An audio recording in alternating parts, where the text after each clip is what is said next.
অবিশ্বাস্য ইতিহাস গড়ল বাংলাদেশ। অস্ট্রেলিয়ার মাটিতে অস্ট্রেলিয়াকে ৯ উইকেটের বিশাল ব্যবধানে হারিয়েছে বাংলাদেশ।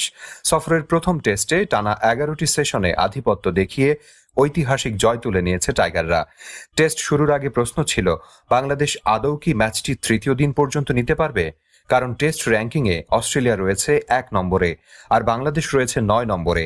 কিন্তু খেলার মাঠেই সব হিসাব নিকাশ বদলে দিয়েছে বাংলাদেশ।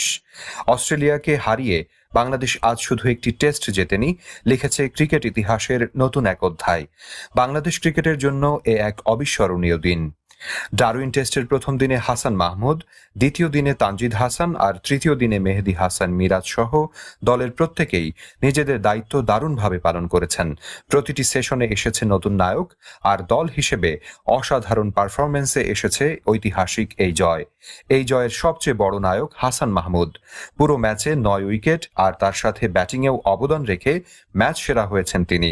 বাংলাদেশ দলকে অভিনন্দন ও শুভকামনা।